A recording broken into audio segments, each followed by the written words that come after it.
Could you imagine a city where knowledge ruled the streets and every corner echoed with the whispers of brilliant minds? A place where scholars worked late into the night, unlocking secrets of the stars, numbers, and medicine. Secrets that would shape the world for centuries to come. Welcome to Baghdad in the 9th century, a city unlike any other. This wasn't just a bustling capital.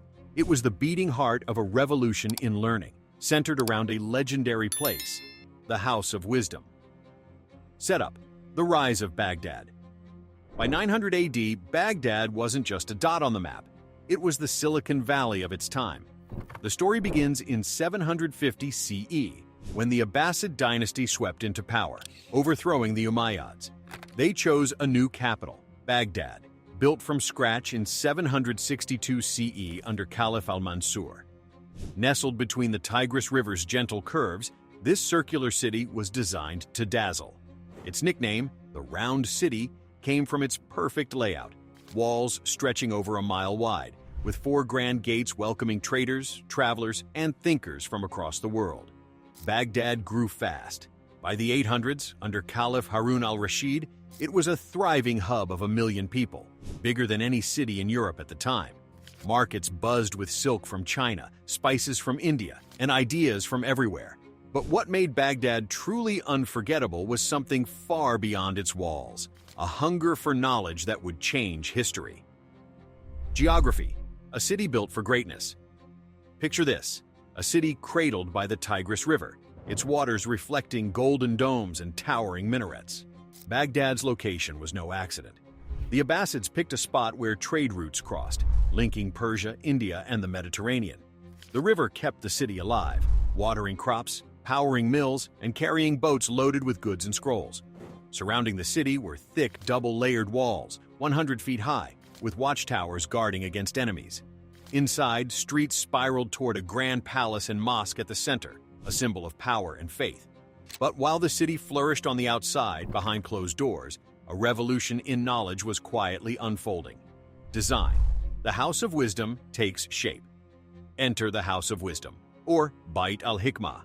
It likely started small, as a private library for Caliph al-Mansur or Harun al-Rashid, filled with scrolls collected from conquered lands.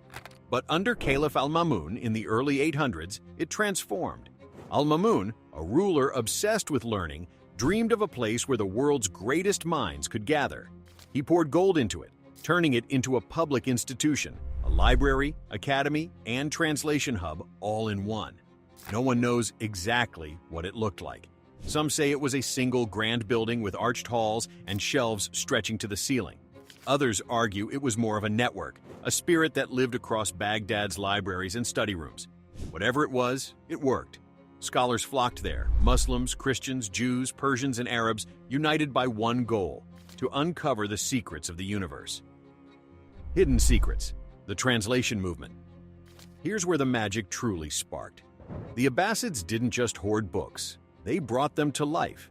Al-Mamun sent teams to scour the world for manuscripts, from Greek libraries in Athens to dusty shelves in India. Back in Baghdad, scholars like Hunayn ibn Ishaq worked tirelessly, translating ancient texts into Arabic by candlelight. His specialty? Medicine and science, turning Greek works by Galen into practical guides. They say he was paid the weight of each book in gold, a sign of how precious this knowledge was. But it wasn't just about copying. These scholars built on what they found, creating breakthroughs that still echo today. Take al-Khwarizmi, a quiet genius who changed math forever. He studied Indian numerals and gave us the Hindu-Arabic system, 0, 1, 2, 3, that replaced clumsy Roman numerals. Then he wrote a book called Al-Jabr, Inventing Algebra, a tool to solve problems from trade to engineering. Picture him charting equations under the stars, dreaming of numbers that could unlock the universe. Then there was Ibn al-Haytham, known as Al-Hazan, the father of optics. He didn't just translate, he experimented. Using glass lenses and dark rooms, he figured out how light bends and how our eyes see. His Book of Optics mixed Greek ideas with his own tests, laying the groundwork for telescopes and cameras centuries later. On clear Baghdad nights, he'd gaze at the heavens, mapping stars with tools like the astrolabe, a device perfected by Muslim astronomers to track planets and guide sailors. Astronomy soared here too. Scholars built on Ptolemy's Greek star charts, but they didn't stop there. They measured the Earth's circumference with stunning accuracy, off by just a few miles, and tracked the moon's cycles to create better calendars.